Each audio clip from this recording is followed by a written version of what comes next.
Vero Fabio adesso? Ah, estamos online, ao vivo.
Fabio, scusa un attimo, e qui StreamYard mi dice che non riesco ancora a caricare le slide. Provo di nuovo.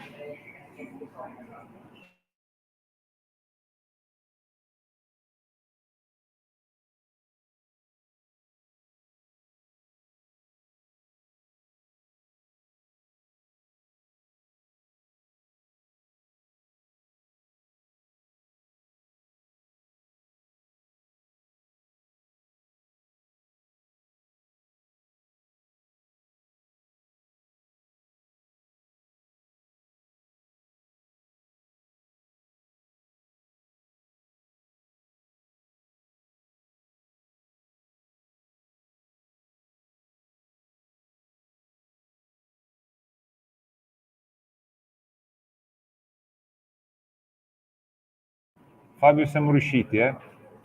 Quindi adesso però non ti sento più. Eccomi. Eccoti, sì. Li ho caricati anch'io. Non so se bene. questo può essere, cioè l'ho caricate sul sistema qui non lo conosco, però se vogliamo ci sono anche lì. Se no, comunque come è più comodo per voi, è tanto uguale. Sì, perché questo StreamYard ha delle regole sue, ma insomma, quindi non possiamo... Ognuno ha le regole sue, questo è il bello. Ogni tecnologia. Tra l'altro, tra parentesi, siamo già online, per cui non possiamo parlare male di nessuno, non possiamo dire parolacce. Grazie dell'informazione. Buongiorno a tutti quelli che sono online. Aspetto solo il segnale dalla regia. Quindi Roberto, le proietti tu e ti chiedo di cambiarle? Sì,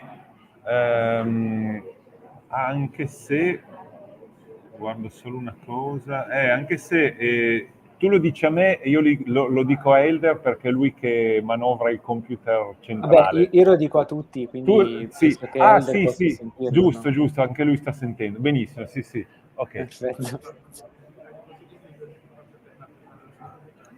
Então, agora falo. Ok, dá para ouvir, sem retorno de eco. Beleza, muito melhor. Obrigado, muito obrigado. Podemos começar então. Beleza. Cominciamo, Fabio. Ok. Bom dia a todos e todas. Vamos começar esse congresso logo. As apresentações oficiais foram já feitas.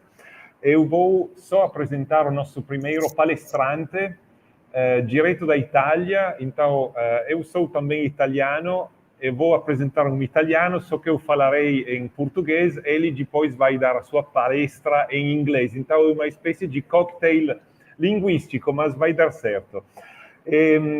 Temos o prazer de ter aqui conosco Fabio Fossa, que os aficionados jonasianos já conhecem, mas é um filósofo, se formou na Universidade de Pisa, na Itália, ali fez mestrado, enfocando a sua pesquisa na gnose jonasiana. Então, esse foi o seu primeiro interesse de pesquisa. Depois, ele continuou pesquisando sobre Jonas e a questão da aplicação da frônesis. Então, questões de ética aplicada em seu doutorado. Depois, ele atuou como, e agora ainda está atuando como assistant professor no Departamento de Mecânica do Politécnico de Milão. Então, é um jonasiano aplicado à ciência. Então, é não apenas um interesse de pesquisa, mas tornou um interesse profissional dele. Onde agora está trabalhando em questões de ética da automação de veículos autônomos e da mobilidade urbana. Foi bolsista de pesquisa, desenvolveu pesquisa tanto na Universidade de Turim, na Itália, como na Universidade de Pisa, na Escola Superiore Sant'Anna, em Pisa. Depois foi para a Technische Universität de Delft, na Holândia, e faz parte de vários grupos de estudo, de pesquisa sobre filosofia da tecnologia. Eu quero só destacar duas publicações dele. A primeira já antecipei sobre o conceito de Deus depois de Auschwitz. Então, Hans Jonas e a Gnose, que foi publicado em 2015. Mais recentemente, ele publicou um livro em inglês, publicado pela Springer, sobre Ethics of Driving Automation, Artificial Agency and Human Values. Então, a relação entre ética e tecnologia. Além disso, só para fechar essa apresentação, ele traduziu e publicou escritos inéditos jonasianos, né? Aquele que encontrou na Universidade de Constance, onde está o arquivo jonasiano. Então, é com grande prazer que temos o Fabio aqui com a gente. Ele vai dar uma fala de uns 50 minutos, mas depois teremos 15, 20 minutos para dialogar. Então, boa palestra, Fabio, ti lascio la parola e quando devi far andare avanti le slide ce lo dici e noi andiamo avanti. Grazie. Ciao. Thank you very much, Roberto, for the kind introduction. I hope it was kind. I didn't understand that much, really. But yeah, I'm sure it was. And thank you for the kind invitation. I would like to thank Professor Helder Carvalho and Jason Oliveira for making this happen. I'm very happy to be here, actually, to this wonderful event on Jonas and technology.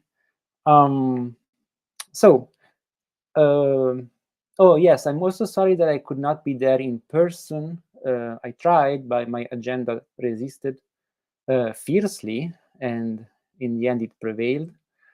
So I couldn't actually arrange the trip to go there and to go there with you and to be with you. I'm very sorry about that. And I'm also sorry that I won't be able to present in Brazilian Portuguese. The only word that I know in Portuguese is bacalhau, and I don't even eat fish, so you can see the predicament that I'm in. Anyways, I will talk in English, and I hope that everything will be clear enough. If you can hear me properly, or if I'm talking too long, please, Roberto, jump in and let me know. Okay. So the title of my presentation today is the one that you can see on the slide, Whether in the Machine or in the Animal, Hans Jonas's Critique of Cybernetics and the current debate on artificial agency. And well, I think I can change the slide myself. Is it right? Do you see the slides on aims? Well, let me know if this is the case, so I can change the slide myself. Otherwise, I will just say next slide. So next slide. These are the aims of my talk.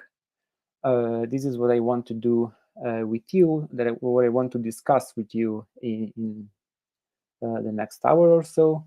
So first of all, I would like to focus on Hans Jonas's critique of Norbert Wiener's cybernetics, as it is presented mostly in The Phenomenon of Life, but also in other writings preceding The Phenomenon of Life, and in particular in the German translation of The Phenomenon of Life, that is Organismus und Freiheit. And so Hans Jonas and Norbert Wiener will be the two main characters of this talk. We will say something about, well, quite a lot actually, about Norbert Wiener's cybernetics, which is the version of cybernetics that Jonas knew and criticized. And then, of course, we will delve deeper in Jonas's critique to this interpretation of purposeful behavior. And what I'm interested in particularly in this debate is the fact that, in a sense, the two theories, the cybernetics and Hans Jonas's biological philosophy, in a sense, they deal with the same object, but they present two completely opposite visions of it. So cybernetics is also an explanation, and we will see it during this talk. It is also an explanation of life. And this is precisely what Jonas was interested in, to test cybernetics as a theory of life and to see whether cybernetics could live up to the challenge. And again, what is particularly important to me in Jonas's criticisms of cybernetics is that he notices that cybernetics removes any difference between automated system, automation, and organisms, which is precisely what Jonas thought a good theory of life shouldn't do, right? According to Jonas, a good theory of life should be able to distinguish between automated systems, machines, cybernetical systems, depending on the semantics you want to use in this debate, and life organisms. So Jonas argues for discontinuity, Wiener argues for continuity, and looking into this debate is particularly interesting for a researcher like me who's doing work on artificial intelligence systems, because in a sense nowadays we are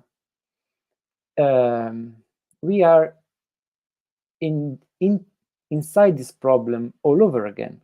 So with artificial intelligence systems, we find once again problems that are strikingly similar to the problems that Jonas was discussing when criticizing Norbert Wiener's cybernetics. And I think that there is a lot to learn about Jonas's critique. And in a sense, this critique can inspire our work as philosophers, studying artificial intelligence systems and trying to understand whether or not it makes sense to understand them as if they were organisms or not. So, and a particular point that I think is critical in Jonas's work on the subject is that he focuses on language. So part of his critique of cybernetics is a critique of the language used by cyberneticists. And I believe that this is extremely important, even nowadays. It is a great entry point to criticize visions of artificial intelligence where the difference between AI systems and organisms is blurred. Focusing on language is, again, I think, a great starting point to get the critique going. And so in the last part of my talk, I will try to use this insight from Jonas in order to present very quickly the kind of work that I'm doing in the field of philosophy of technology and artificial intelligence, and to show how insightful and still relevant is Jonas's critique. So this is basically what I want to do. Next slide. And this is an overview of my talk. So the talk is divided mainly into 3 parts. I will start with a general presentation of cybernetics, Wiener's cybernetics. So the way in which Norbert Wiener introduced and explained the main elements of this new theory. And we will see that there are at least 3 main principles or 3 main components of this theory: behaviorism, feedback mechanisms, and the science of information. So I will tell something about these 3 main principles of cybernetics because we know this information in order to understand Jonas's critique of cybernetics. And so we will delve quite deep into this subject matter. And again, this is functional to the second part, to the second step of my talk, but it is also, I guess, interesting in itself because it offers a very solid basis to approach, the current debate on AI systems. Of course, there are some important differences between modern AI systems, modern robotic systems, and cybernetic systems as they were envisioned by Norbert Wiener, but the substance is actually very similar. So studying cybernetics is actually a very interesting way to understand also how, on a very general level of abstraction, modern robots and modern AI systems work. So this is the first part of the talk. In the second part of the talk, I will focus on Jonas's critique of cybernetics as a theory of life. And we will see that Jonas focuses his critique and his attention particularly on behaviorism, and he will discuss the appropriateness or the fitness of behaviorism to present itself as a methodology that could explain life. And we will also see how the notion of purpose that cybernetics presents, and we will see that purpose and the notion of purpose and purposeful behavior is particularly important for cybernetics. So we will see how Jonas criticizes this notion of purpose. And in the criticism to the notion of purpose that is presented by cybernetics rests all the power of Jonas's critique to this science. And finally, in the last part of my talk, I will zoom out a little bit from the critique and focus on a part of it that has to do with language, and the language that cyberneticists use in order to talk about their object and express their ideas about these objects. And we will see that I will try to convince you actually that focusing on the language used by experts and scholars to talk about these weird objects that are robots, artificial intelligence systems, cybernetic systems, and so on, focusing on the language that we use to talk about these objects is very insightful in order to understand what happens and in order to understand why we are so easily drawn to understand or frame these objects as some objects that are similar to organisms and living things. So this is the journey that I will try and do with you today. So next slide. Let's begin with our first part, the principle of cybernetics. The person that you can see on the left is Norbert Wiener. Norbert Wiener was an engineer, a mathematician. He has worked for a very long time at MIT in Boston. And he was one of the fathers, probably, well, the most well-known father of cybernetics, a new name that was introduced for a new science, or at least this was Wiener's thought about the new discipline that he was trying to introduce. So next slide.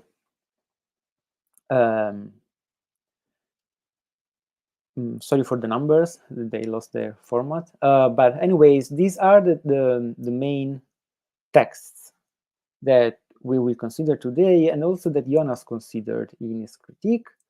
Now, Norbert Wiener was a mathematician, was an engineer, but he was also very interested in exploring the social and ethical and philosophical dimension of his work as a cyberneticist.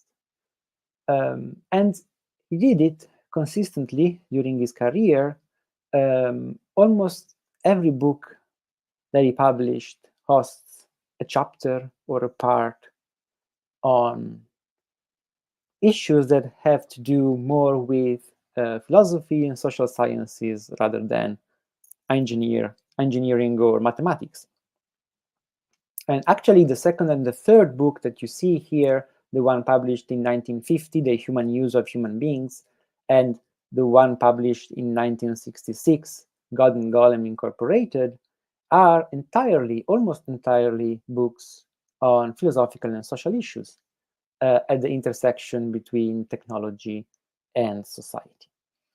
While the first book, written in 1948, Cybernetics, or Control and Communication in the Animal and the Machine, which is the book we will be focusing on in the next few slides, is the one that has more technical contents. And still there, at the end of the book, Wiener already added a couple of chapters which raised important philosophical and social issues, and there's also a discussion about the concept of time that is particularly important at the beginning of the book. So, an engineer, a mathematician, but with a keen eye on problems relating to the philosophical and the social significance of his work. There's another text that is extremely important for understanding cybernetics, which is the 1943 paper, Behavior, Purpose, and Teleology. You see that there's purpose there, and in fact, the notion of purpose is central to cybernetics, which was written with the help of Arturo Rosenbluth and Julian Bigelow. Cybernetics was a team effort. So we know Wiener as the father of cybernetics, but actually it was an entire epistemological movement that involved a lot of scientists, a lot of engineers, a lot of people participating in this new project during the late 40s, the 50s, and the 60s, and so on. So these are the books and the article that I will consider in the next few slides, and also Jonas considers for his critique. Next slide. So here we have a definition of cybernetics.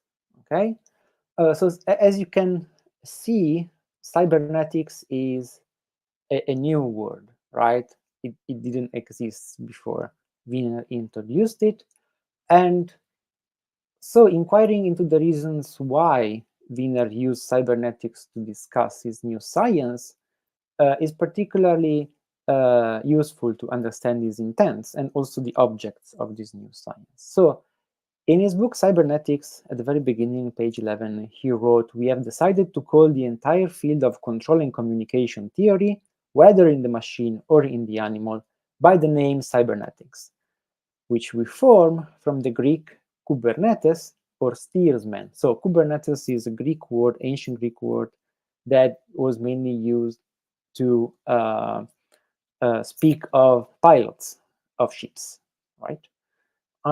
So the idea here, I mean, this is very self-explanatory, right? So the idea is that cybernetics wants to study phenomena where control is exercised, and the pilots of ships is precisely the person that accepts control on the behavior of this system, right?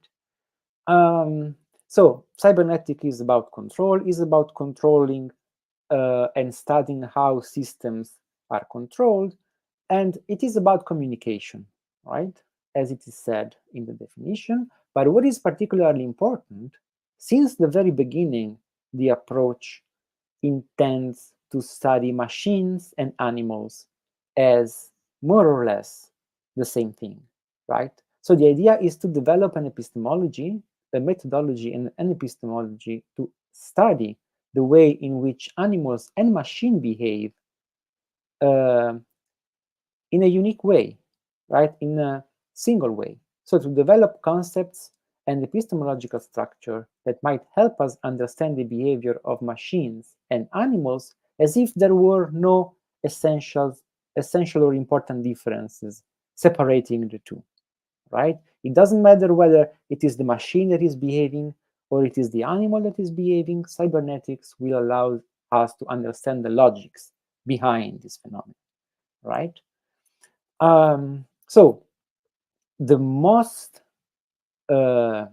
important pillar, I would say, of cybernetics is precisely to pose as a presupposition from the very beginning an essential unity between automation and life.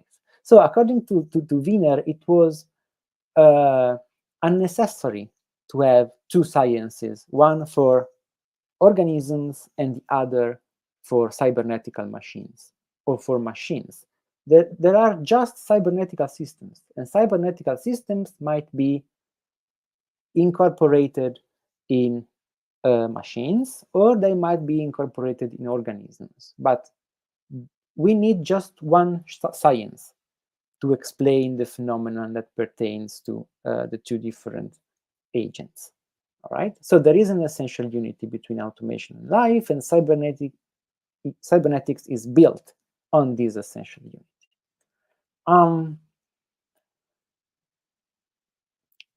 And the second thing that we need to, the next slide, the second thing that we need to focus on and keep in mind from the very outset is that the phenomenon that cybernetics want to study and is most interested in is purposeful behavior. So the form of behavior that exhibit the tendency towards a final goal, all right?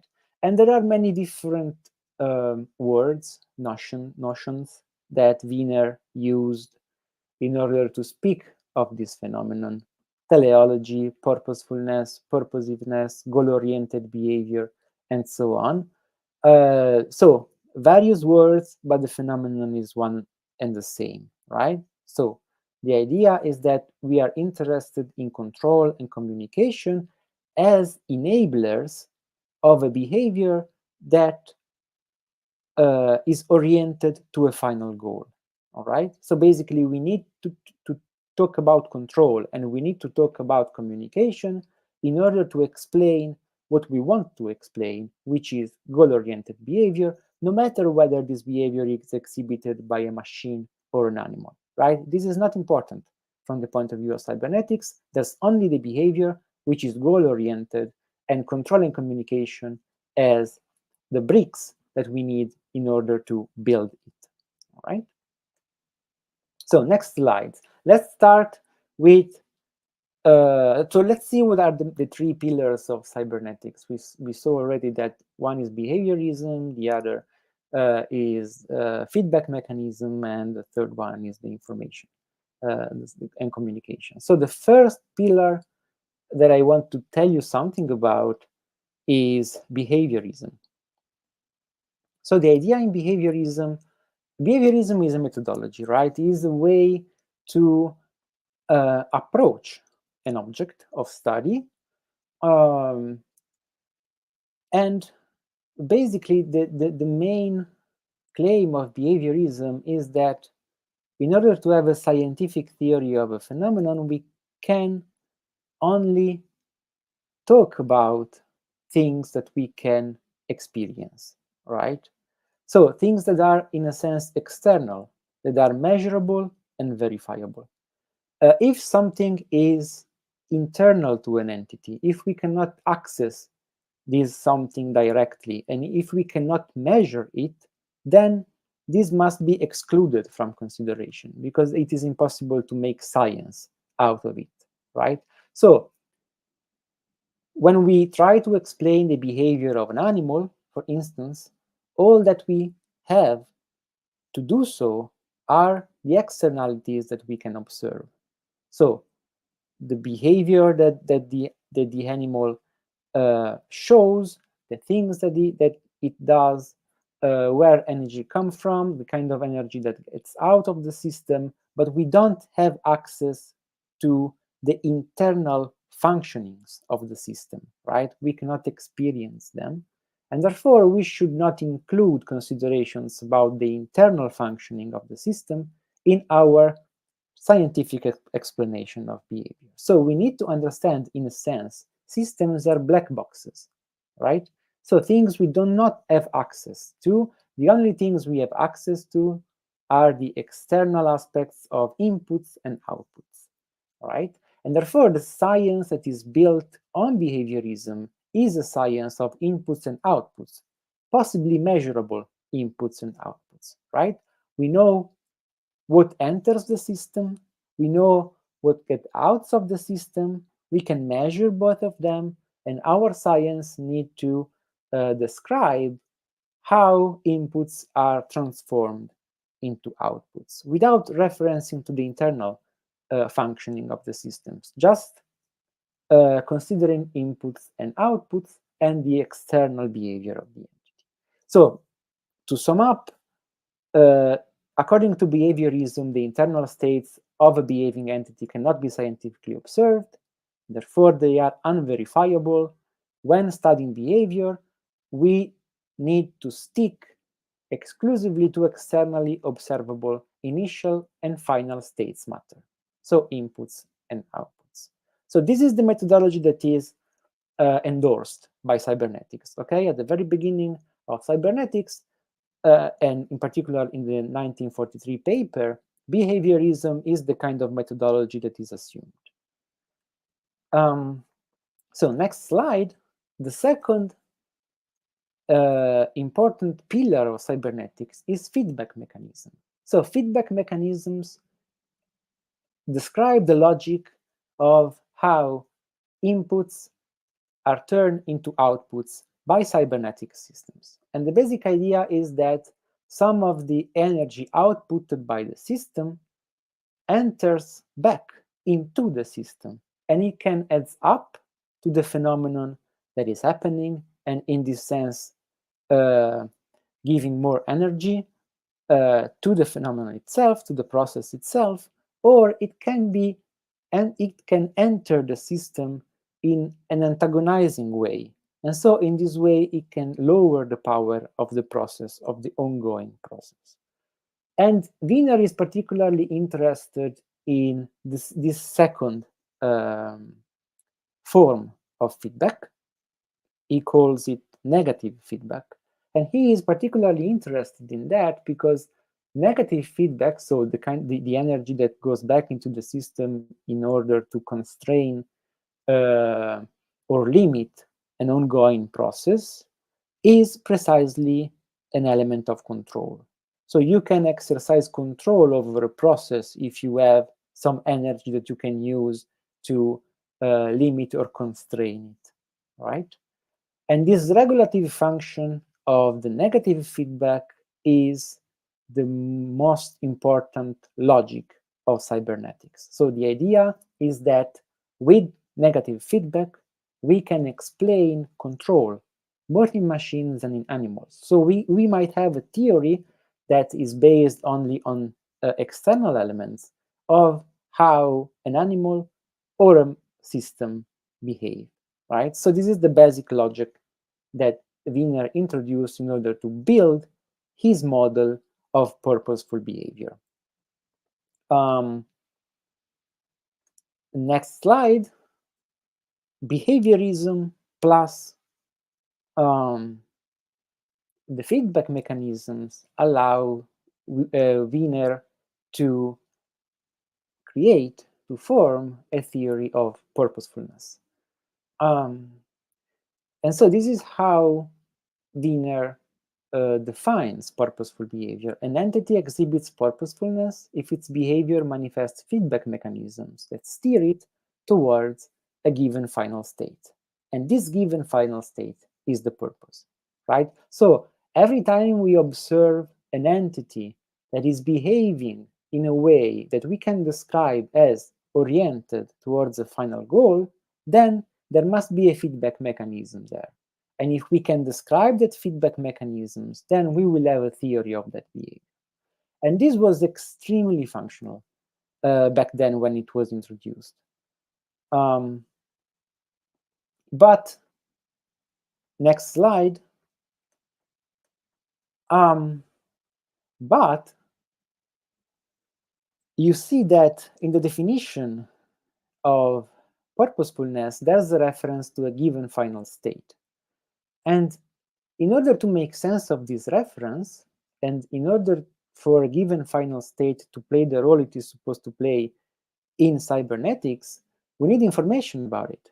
So this is why information are so important for cybernetics. Information is critical because we need information about the final state that the system is supposed to reach. We need information about the current state of the system, and with these two information, we can calculate the differential between the final state that is to be reached and the current state of the system in order to control the system so that the final state is reached, right? And feedback gives us the tool to accept this control and to make possible that the current state of the system is adapted so that it will reach the final state that we call a purpose, right?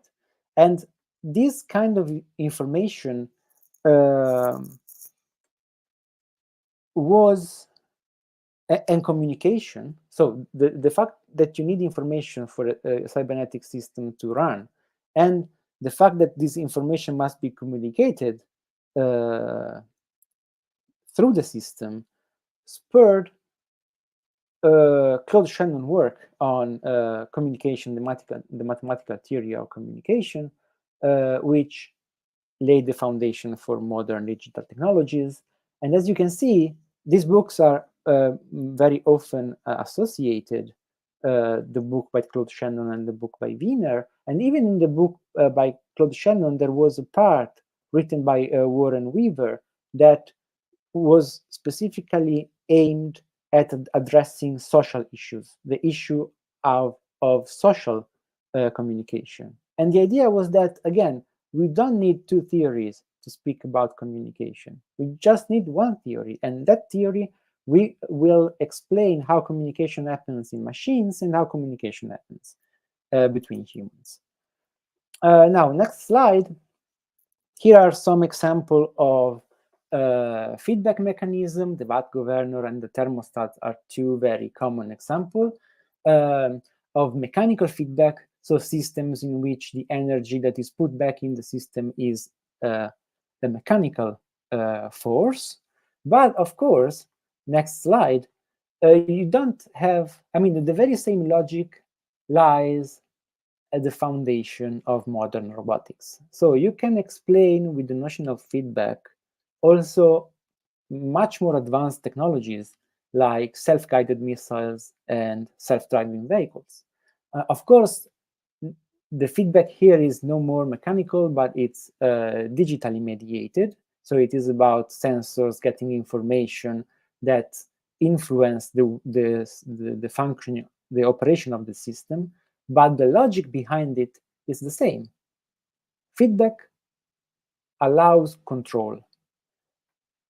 And this idea that with feedback you can control the behavior of machines to make it goal-oriented is an interesting description that holds for robots and more advanced machines as well. And according to Wiener, this is the same epistemology that we need to explain life forms, right? Next slide. So the same definition of purposefulness is everything we need more or less to explain the behavior of organisms, from amoebas to plants to animals to humans, right?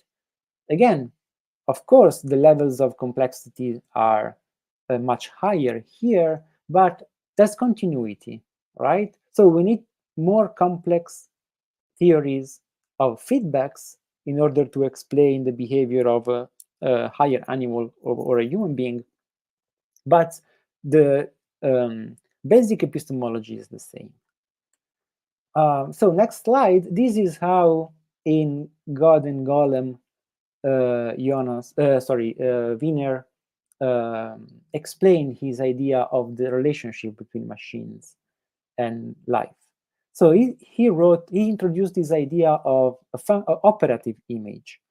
And the idea is that machines are operative images of life forms, and that this similarity that revolves around the idea of the fact that you can create machines that are operative images of life form is, according to Wiener, a very deep similarity. So he wrote, thus, besides pictorial images, we may have operative images. These operative images, which perform the functions of their original, may or may not bear a pictorial likeness to it. So it's not about pictorial likeness, external similarity. It is about functional similarity. Whether they do or not, they may replace the original in its action. And this is a much deeper similarity. So next slide, these are the three pillars of cybernetics: behaviorism, feedback mechanism, and purposefulness. And according to Wiener, this is enough to explain purposeful behavior, no matter the entity that is exhibiting it, no matter whether we are talking about mechanical machines, no matter whether we're talking about digital machines, no matter whether we're talking about amoebas, plants, animals, lives, and I might add, no matter whether we're talking about AI systems. So this is the basic cornerstone of any theory of purposeful behavior. Next slide. Okay, so this is about cybernetics. Let's now move to Jonas. As I said at the beginning, Jonas's critique of cybernetics lasted a very long time, actually. So it started in the early 50s when he was writing the first draft of what later became The Phenomenon of Life, which is known as Organism and Freedom, an essay in philosophical biology, and was recently published in the Gesamtausgabe. In 1953, he wrote a paper about it, a critique of cybernetics, which is the main, it was reworked a little and then inserted in The Phenomenon of Life. And in Organismus und Freiheit, so in the German version of The Phenomenon of Life, he added some notes about cybernetics before and after the chapter dedicated specifically to this topic. So Jonas kept thinking about it and kept using cybernetics as a sparring partner, in a sense, to develop his own theory of life. So next slide. This is, in a few words, the kind of critique that Jonas has put forward of cybernetics. So he's interested in testing cybernetics as a theory of life. So his question is it really true that we can use the same epistemological tools in order to explain machines and organisms? And of course, his answer to this question was no. But in order to get there, he advanced the criticism of, first of all, behaviorism, and secondly, of the cybernetic notion of purpose as conceptual tools adequate for understanding life. So his basic criticism is that behaviorism and the cybernetic notion of purpose are ill-suited for understanding the phenomenon of life. So for grasping what is important from a philosophical point of view in life. And so he arrived at the conclusion that cybernetics might have its sense. It's not entirely wrong. Actually, it is very useful to explain some phenomena, but life does not fall among the phenomena that cybernetics can explain. So life falls beyond the domain of cybernetics. When it is made an object of cybernetics, it is misrepresented and misunderstood, and therefore this is the reason why we need a biological philosophy. We need philosophy in order to have a theory that does not misrepresent and misunderstand life as cybernetics does, but that is entirely built on the most important aspect of life, that is precisely the aspect that cybernetics is unable to grasp. All right? So let's delve deeper into this criticism. Next slide. So let's start with a quotation about behaviorism. So the first move is to show that behaviorism is ill-suited. I'm going to read through these quotations that, in my opinion, are particularly insightful. So in the phenomenon of life, Jonas writes, unlike sentience and motility, emotion has no external organs by which to be identified and to force its way into a physical account. And this invisibility or complete inwardness, brackets, any outward expression being fits of motility, seems to make it dispensable in a scientific description of organic behavior, as long ago Descartes and most recently cybernetics have illustrated. And similarly, in Organism and Freedom, he wrote, the technical possibility of describing an outward occurrence in outward terms alone is easily confounded with the possibility to really know or understand it in outward terms alone. So you see the point here. The point that Jonas is raising is that if we stick to external phenomena, we are losing what life is all about, which is inwardness, interiority. So the fact that something happens inside the black box that is important and philosophically significant. So if we bypass this content, we will end up misunderstanding life. And in a sense, not just misunderstanding, but turning life into something that it is not, right? And this is an epistemological problem. So there's a confusion at the very basis of cybernetics, according to Jonas. And this confusion is to say that if I cannot see something, if I cannot experience something externally, then this something is not relevant for a scientific inquiry of life. While, according to Jonas, this is a confusion. This confounds the limits, the explanatory limits of an epistemological approach to what is important to note about a phenomenon, right? So the fact that one epistemological approach is unable to really know or understand something, it doesn't mean that this something is non-scientific. It means that it falls beyond the explanatory possibility of that epistemology, right? So this is the first point. Behaviorism is ill-suited to explain what life is because it is unable to access to its most important content. And based on this critique, Jonas advanced two other criticisms of the notion of purpose that cybernetics advance, right? So even the notion of purpose of cybernetics, which is the behavioristic notion of purpose, is ill-suited. It is ill-suited because it cannot stand on its feet, basically. So every time cyberneticists speak of purposes, they always refer to something else. As you can see in the next slide, as you can see in the slide here, there's always a reference to a constructor, a design, a task that is entrusted to the machine. And this is important for Jonas because it shows that this notion always refers to someone else who is giving purpose to the entity that is behaving, right? And in a sense, again, this is something that cybernetics inherited by Descartes and the concept of machine that Descartes introduced. As you can see in the second quotation, the concept of machine adopted for its strict confinement to efficient cause is still a finalistic concept, even though the final cause is no longer internal to the entity as a mode of its own operation, but external to it as antecedent design, all right? So this distinction between a purpose that is internal to an entity, which according to Jonas describes how life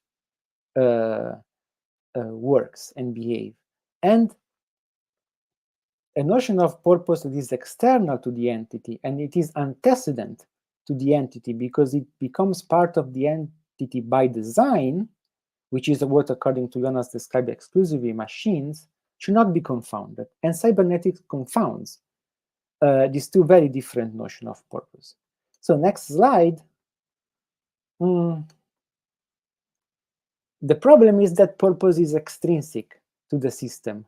The cybernetic purpose is extrinsic to the system, is something that comes to the system from the outside. So we need a purpose-setting entity to make sense of this notion of purpose. We need a human designer. We need the cyberneticist that build the machine in order for the machine to actually pursue a goal, right? To actually carry out the function.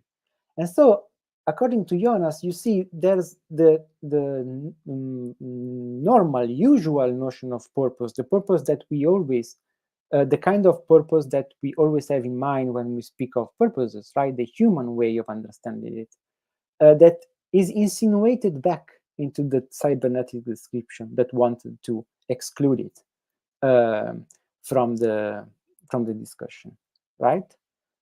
So in a sense, Jonas says that cybernetics is incomplete. It cannot explain where purposes come from and how they come to be. And since cyberneticists are those that actually insert purposes in the machine, this is paradoxical in a sense because cybernetics cannot explain cyberneticists. And this is a point that really amused Jonas and that Jonas has repeated quite a while in his writings on cybernetics. So at the very basis of the problem here is that these two different understandings of purpose are mixed. So on the one hand, we have the human sense of purposes that is entangled with wills, motivation, is intrinsic. There's this stress and enjoyment in the pursuit of this purpose. And so it is a part that is internal to the entity that feels it, right? And on the other hand, there's the machine purpose, which is external, which comes from designer, and that is not felt by machines. So machines do not feel the stress or enjoyment when they pursue their purpose. They just do that. And according to Jonas, you see in the quotation, the next slide, there's not even an operational analogy between these two dimensions. So there's a strong difference between the two. So, next slide, wrapping up this criticism. According to Jonas, the problem is that there's a distinction between carrying out a purpose and having a purpose.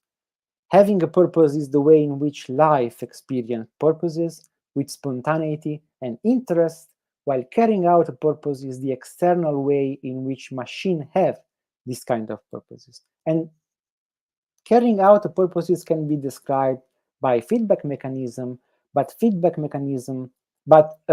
having purposes cannot be described by feedback mechanism. We need something more. And according to Jonas, what we need, and this is well known, so I'm not going to spend so much time on that. Next slide, is metabolism, right? Basic notions like the fact that life has a basic self-concern, effort, a fundamental drive, a need, an elemental urge, self-renewal. And this opens up an entirely new dimension, an entirely new phenomenon, which is precisely the phenomenon of life.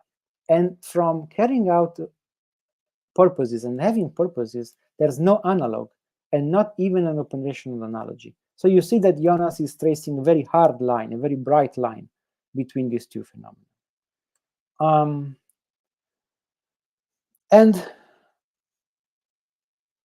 Okay, so next slide, this is the point in which you see that Jonas traced the distinction between carrying out and having a purpose, and this is a semantic differences, and we're gonna get back to that in the conclusion. Next slide. So this is more or less to wrap up Jonas's critique of cybernetics. This is a representation of his critique, right? So there's an essential difference between the way in which machines behave and the way in which life behaves. For machines, all we need is exteriority, and exteriority is entirely explained by cybernetics. But when we talk about organisms, we need interiority there.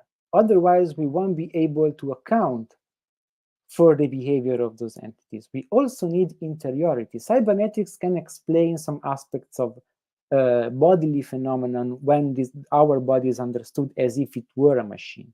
But in order to understand how our behavior as a whole, we need an interiority, we need inwardness, and therefore we need philosophical biology in order to make sense of that.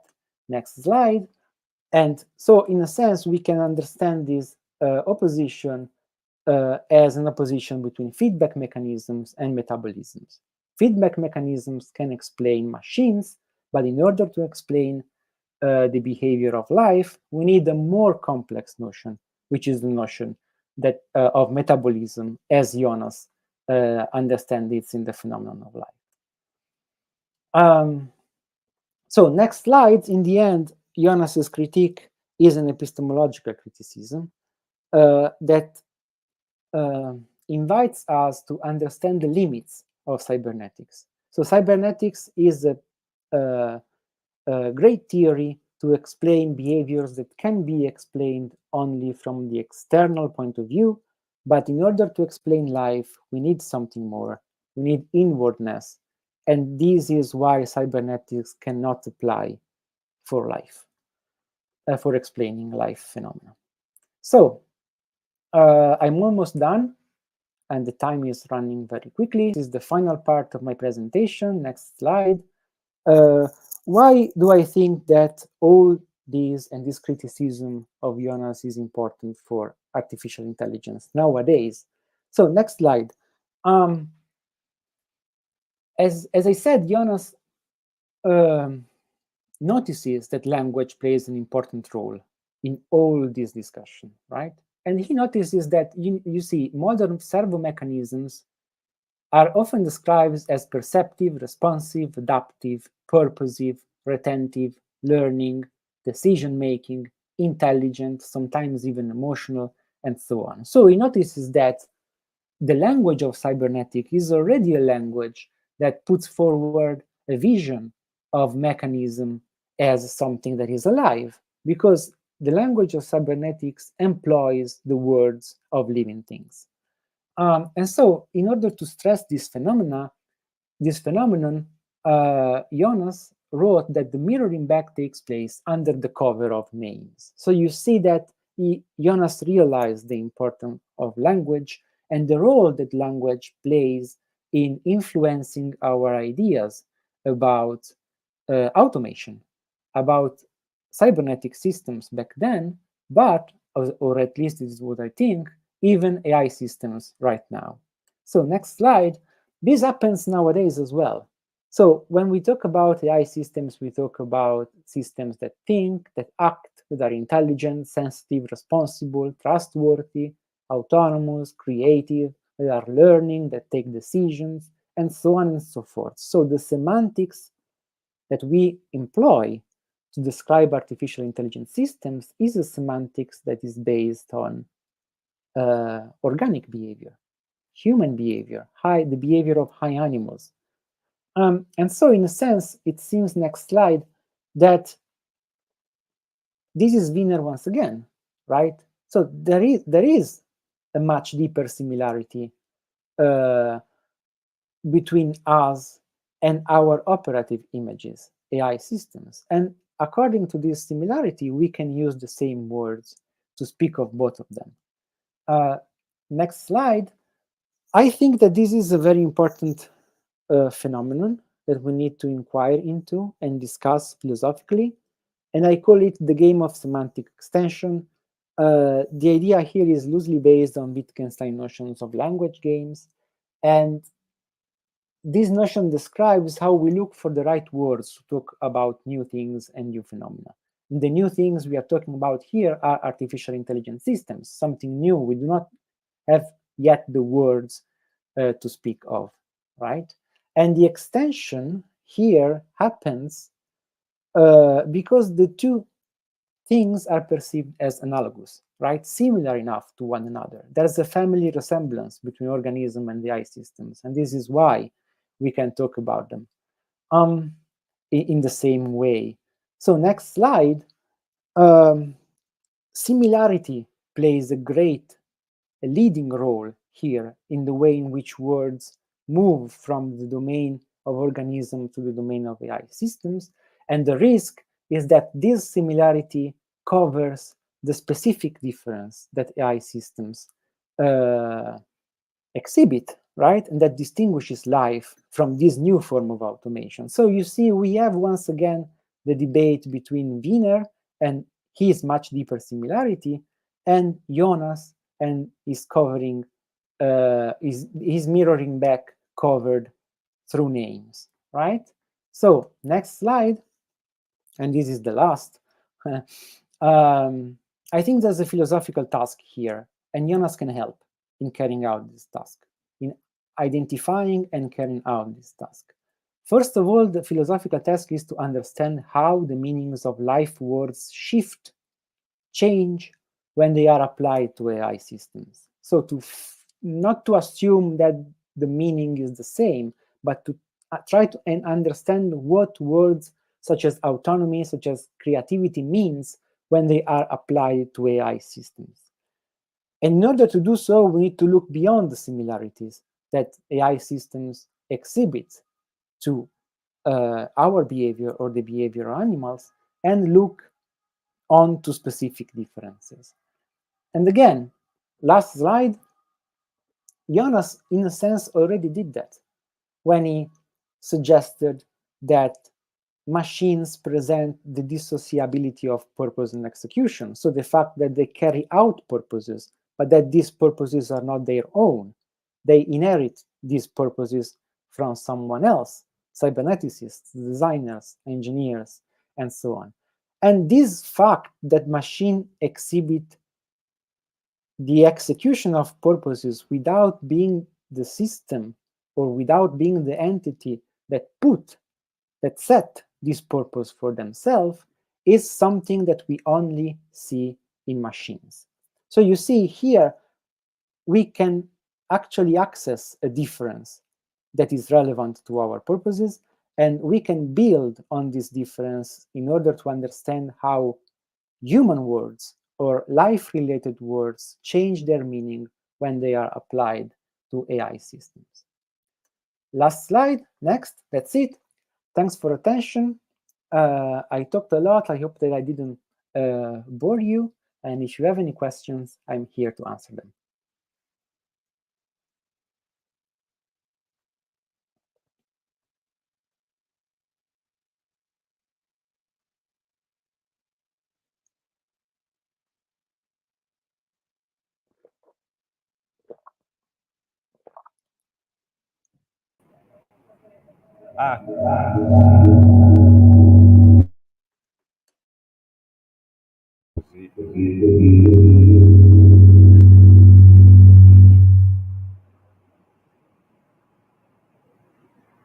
Fabio, grazie mille. Thank you very much, Fabio, for your speech.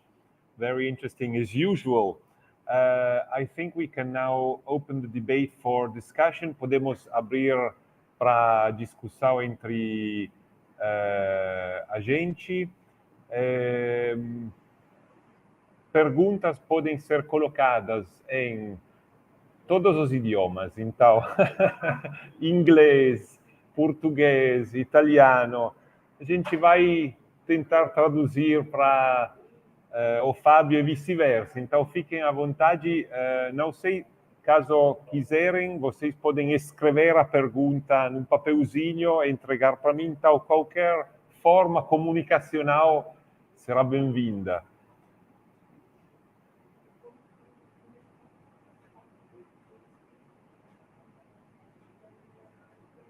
Perguntas? Então,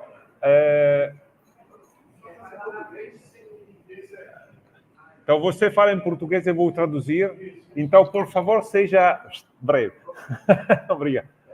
Porque eu gostei muito da apresentação dele, bastante claro, mas o livro fundamental o Jonas faz a crítica à Cybernetics. Mas, ao que parece, eu entendo assim, o que o Jonas faz depois, em 1953, no Liberdade, me parece que ele percebe que fica faltando um outro aspecto da crítica à Cybernetics, que é a abordagem da teoria dos sistemas abertos. Tanto pelo Viii quanto pela biologia, né? Então, assim, eu queria perguntar para o Fossa como ele vê esse complemento, essa crítica complementar que Jonas faz a teoria dos sistemas abertos, porque nessa teoria a vida é explicada a partir de uma explicação muito parecida com a da cibernética, só que em outros termos. Ok. Sem fazer recurso à ideia de interioridade. Ok. Fabio, parlo in italiano, è più rapido.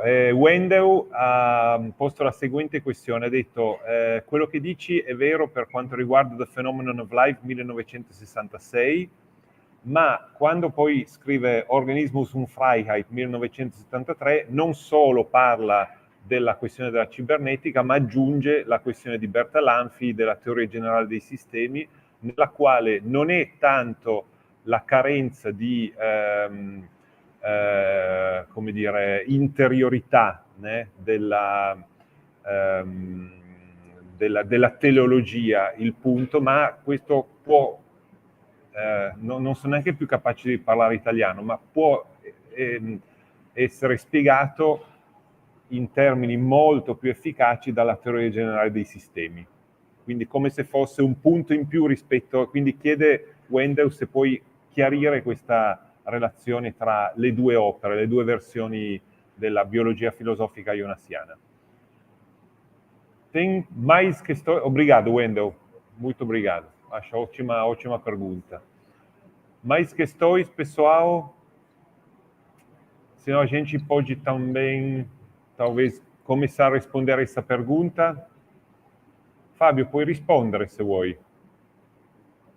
Okay, so thank you very much, Wendell, for this wonderful question, actually. So I guess that you're definitely... Un attimo, scusa Fabio, che non abbiamo l'audio in sala.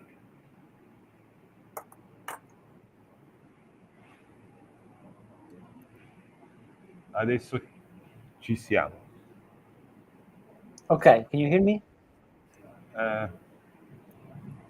Precisamos do áudio em sala, por favor, Euder. Está chegando, Arriba.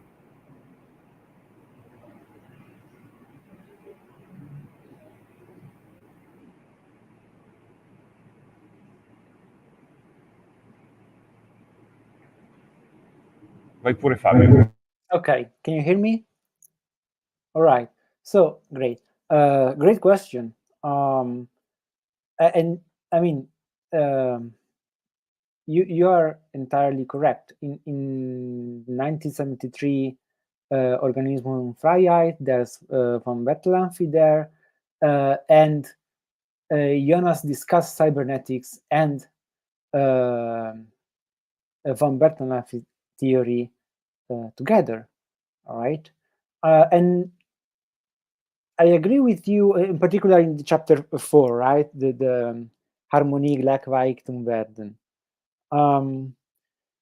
And I think that Jonas's critique of cybernetics works kind of well and is convincing. The points that he raised on Bertalanffy theory are, in a sense, I guess, more complicated to understand, and one would have to engage, I guess, with von Bertalanffy's theory much more than I did, actually, to follow his critique. But in a sense, I mean, if I remember correctly, to him, to Jonas, both theories were, in a sense, to be criticized because of the notion of teleology that they had. So in a sense, I would say that I think that, at least according to Jonas, there could be a criticism of von Bertalanffy's theory that follows more or less the same moves of the criticism that he provided by cybernetics, which is much more research into and developed. But I'm not sure whether this is something I would agree with, because in a sense, the theory of open systems is, at least as far as I know, much more complicated than cybernetics. And the point is that, I mean, in Wiener, if you read Wiener's books and if you read Wiener's articles, it is, I mean, I believe it is extremely clear the fact that his interest is in machines, is in automation. And he thought that that epistemology could be applied to explain lives as well, but he works mostly, and I would say almost always, with machines. And the examples that he provides about human behavior and animal behavior are extremely simplified. While maybe I don't know if this is the same with von Bertalanffy. I don't think so. I think that in von Bertalanffy's theory, the organism is much more researched into. So I'm not sure whether the criticism that Jonas made of Wiener's cybernetics work as good as in the case of von Bertalanffy's theory.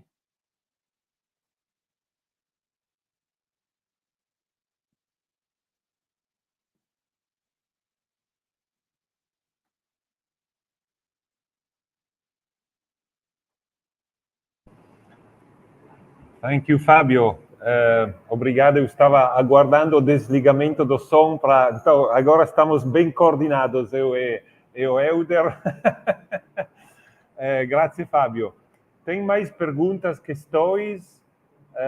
Caso contrário, eu tenho uma pergunta rapidinha para o Fabio. Fabio, ti faccio questa pergunta in italiano e depois vou traduzir para o pessoal che sta aqui. La questione che volevo chiederti era, quando tu nella tua presentazione parli che bisogna guardare al di là delle differenze, al di là delle somiglianze, e bisogna cercare di individuare le differenze, no? Tra vivente e non vivente, forme diverse di vivente, eccetera. come andiamo in cerca di queste differenze?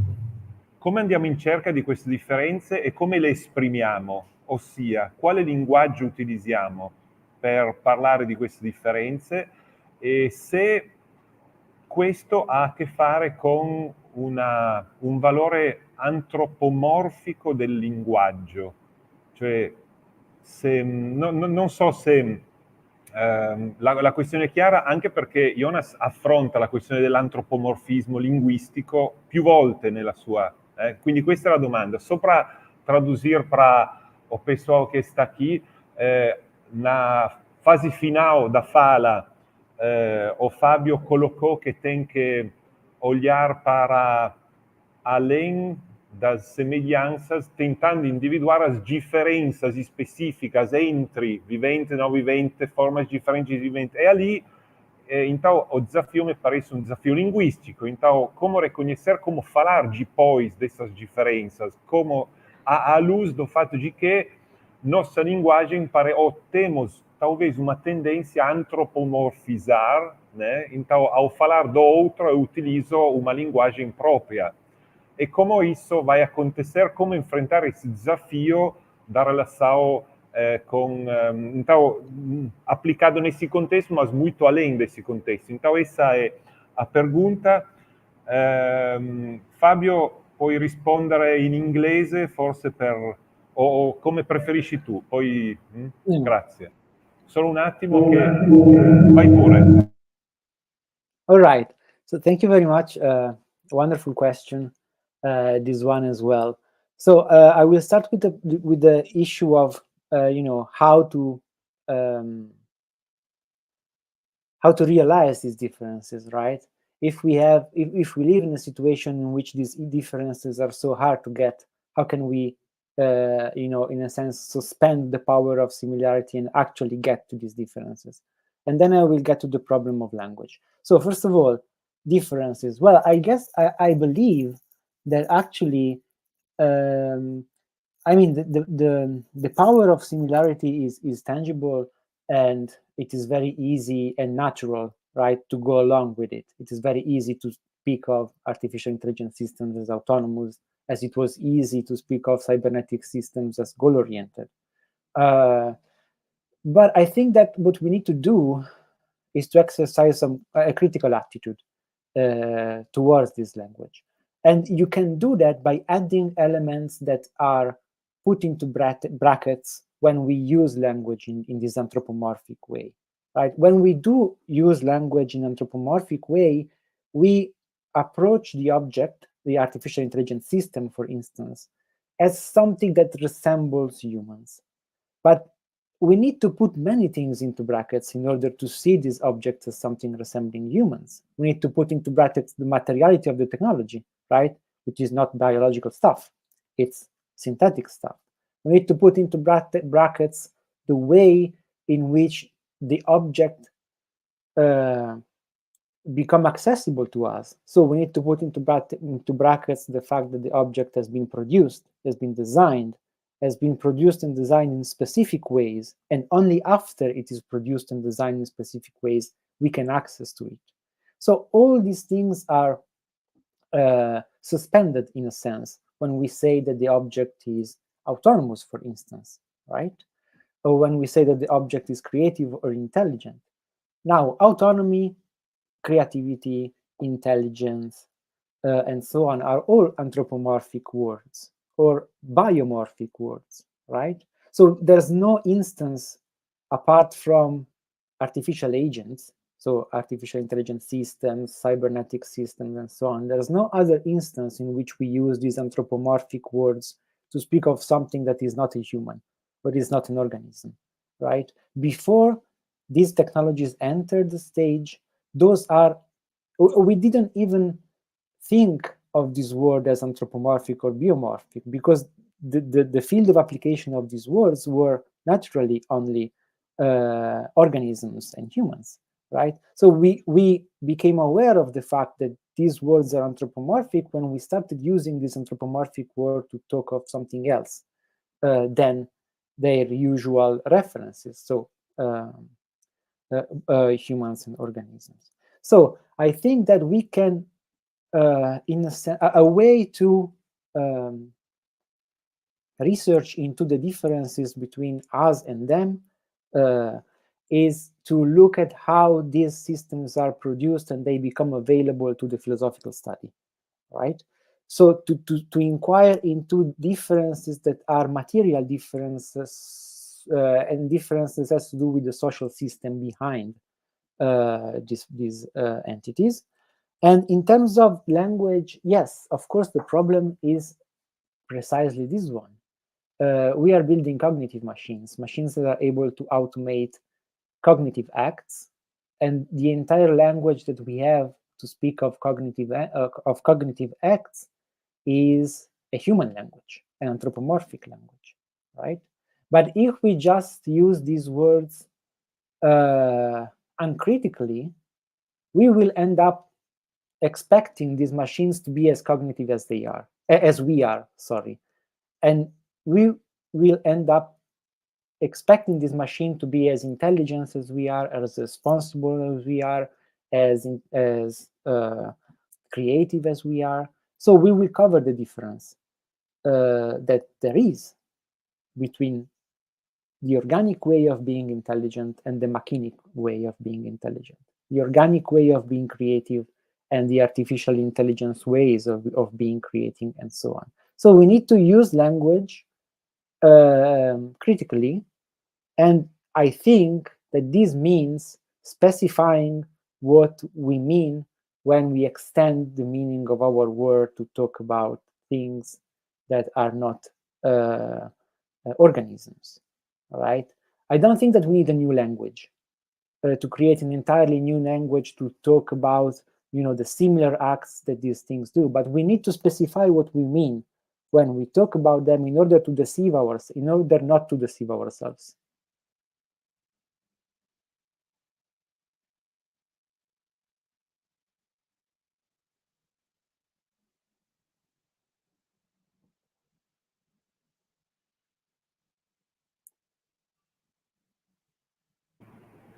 Obrigado, grazie Fabio. Tem mais uma pergunta da Lilian, c'è una domanda di Lilian, te la mostro.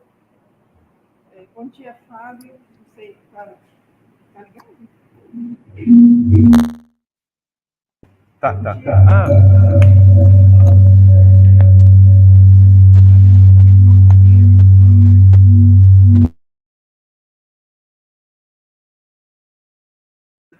Vai, agora você pode falar. Sim. Bom dia, Fábio. Parabéns pela sua apresentação. Eu gostei muito da forma como você trabalhou, né, a crítica do Jonas à cibernética. Eu queria só fazer um comentário, né, porque a respeito da diferença mesmo da cibernética em relação aos organismos, né, tem um aspecto importante que você mencionou, que é justamente a dimensão do metabolismo, né, que é uma atividade autointeressada, e, além de tudo, tem uma questão que os organismos se reproduzem, né? Então, acho que isso é um ponto extremamente importante para a gente fazer essa distinção realmente entre a cibernética e a questão dos organismos. E, principalmente com relação à inteligência artificial, eu penso que se o Jonas estivesse vivo aqui, acho que ele estaria realmente bastante empolgado com essa discussão, porque tem vários pontos que tocam bastante uma preocupação que ele já havia demonstrado, principalmente com relação à possibilidade do surgimento de uma consciência artificial. E tem, de fato, um texto em que ele aborda isso, né, que é uma entrevista onde ele fala justamente sobre essa impossibilidade, ele critica qualquer tentativa realmente de se criar uma consciência, né, numa máquina, coisa parecida, só que atualmente a inteligência artificial tem avançado demais, né? Toda a discussão da AGI, né, que é a inteligência artificial geral, né, que tenta realmente reproduzir a consciência, inclusive no campo moral, né, existe toda uma preocupação e uma intenção, né, das pessoas que defendem, né, a expansão da consciência artificial no âmbito moral. Então, eu gostaria que você fizesse algum comentário, né, dentro dessa perspectiva que você já nos trouxe, com relação a essa possibilidade de a inteligência artificial, inclusive, adquirir não apenas uma consciência, mas inclusive uma consciência no âmbito moral, tá? Obrigada. Que ótima pergunta. Obrigado. Pergunta desafiadora. Fabio, provo a tradurre e riassumere la domanda di Lilian, che quindi richiamava il fatto che tradizionalmente c'è la differenza tra sistemi viventi e sistemi non viventi, oltre all'interiorità che dicevi tu, e anche il fatto della riproduzione, no? Solo che l'intelligenza artificiale ultimamente è capace di ha una pretesa di riprodurre, in questo senso di riprodursi e producendo una coscienza. Allora, c'è un testo, diceva Lilian, di Jonas, che è pubblicato nella Gesamtausgabe, nel quale testo Jonas si mostra contrario a questa possibilità che le macchine sviluppino una coscienza, solo che Lilian ricordava che c'è una tendenza molto forte nell'ambito dell'intelligenza artificiale attuale di persone che credono molto in questo sorgere della coscienza, e chiede Lilian non solo coscienza nel senso di riflessione, ma come coscienza morale. Quindi questo, dice lei, è la sfida forse più urgente, anche più critica e più delicata. Quindi cosa ne pensi in sintesi? Adesso ci coordiniamo di nuovo un attimo, solo ci coordiniamo con Elder.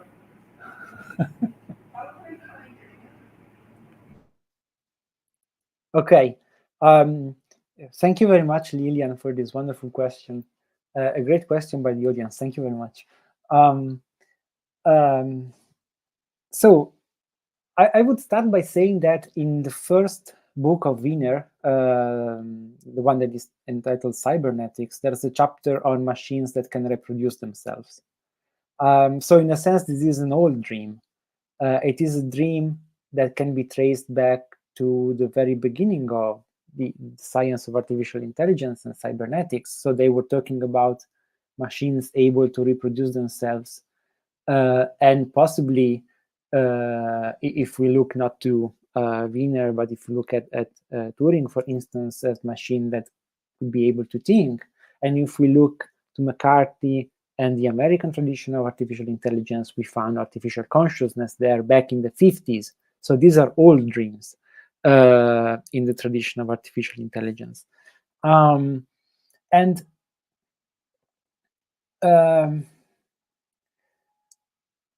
Yes, there's a huge debate on this. There's a huge debate on whether or not machines will be able in the future to develop some sort of consciousness, some sort of moral experience, moral subjectivity, and this is a complicated debate because it is not just an academic debate. It is a debate that involves CEOs, involves people that are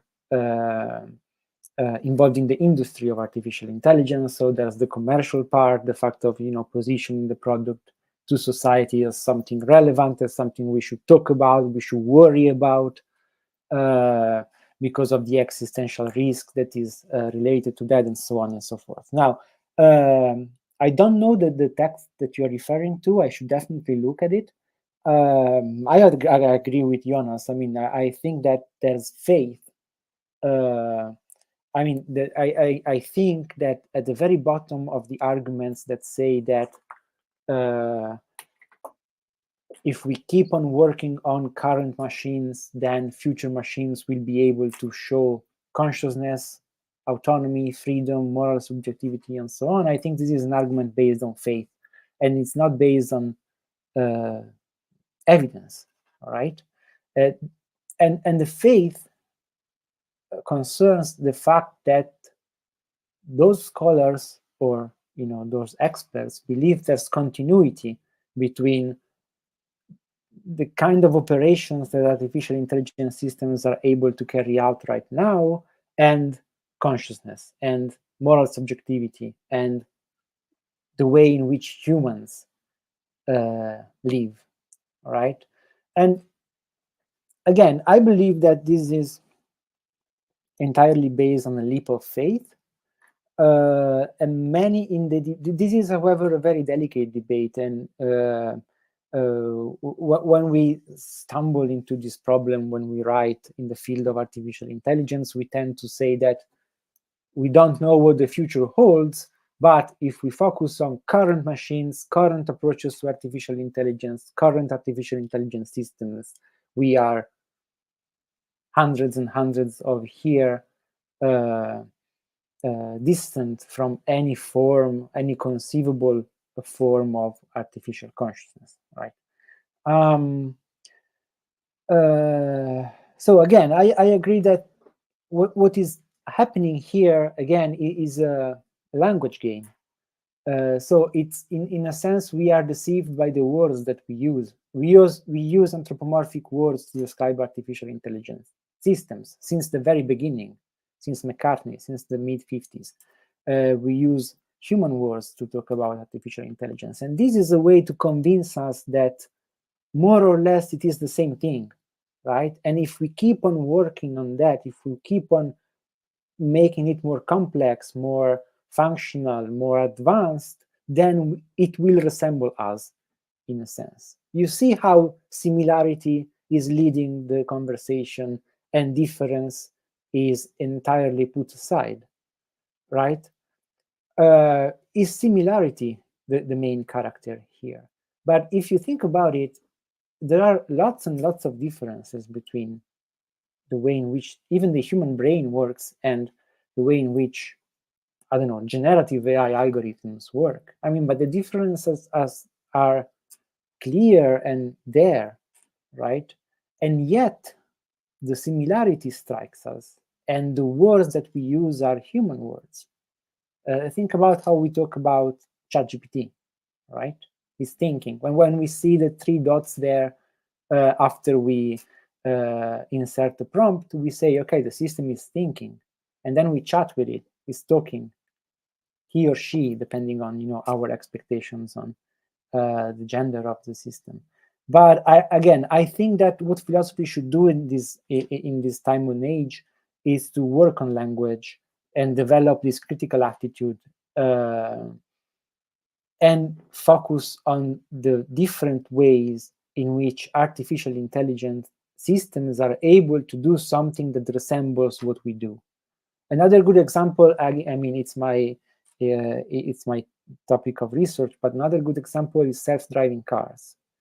If you look how self-driving cars drive, you realize immediately that there's not a human being behind the wheel, because the way in which self-driving cars drive is completely different from the way in which we drive. It is based on completely different processes. It is based on completely different motivations and so on and so forth. They are two different phenomena, but they resemble each other. And when we talk about self-driving cars, we say that that particular self-driving car decided to stop at that moment because it saw a pedestrian, or because it heard a strange noise that it wasn't able to recognize. And when we talk about trolley problems, again, anthropomorphism is all over the place. When we say that the machines should be able to decide morally what to do, because, and so on and so forth. So I think that two things, and then I stop. I think that we should look at systems and not at artificial intelligence as a whole, because when we look at specific systems like like self-driving cars, like artificial weapons and so on, it is much easier to get the differences and to resist the power of similarity. And secondly, we need to work on language.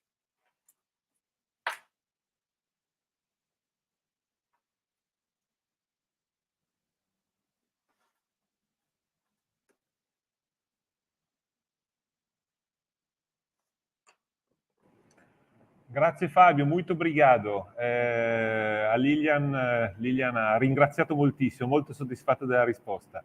Eu acho que temos que fechar essa primeira palestra vou passar a palavra para o Tiago, né, que tem que moderar a segunda mesa. Não sei se tem intervalo, aqui no programa não tem intervalo, então acho que vamos para frente, mas é o Euder que manda. Volevo solo ringraziarti tantissimo, Fabio, muitíssimo obrigado pela fala, pela disponibilidade, pela generosidade, a gente gostou demais, ci è piaciuto moltissimo. Adesso ti lascio la parola perché quando parlo io non ti sentono in sala, per cui, quindi ci vediamo presto, grazie tanto, è solo un attimo che vai ligar o áudio para você cumprimentar, Fabio.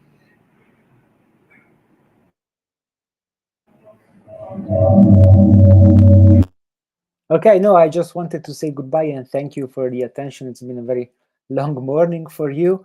And so thank you very much. I really enjoyed the question and answer part. So I hope that you'll have a great time in the next few days with this amazing conference. Bye.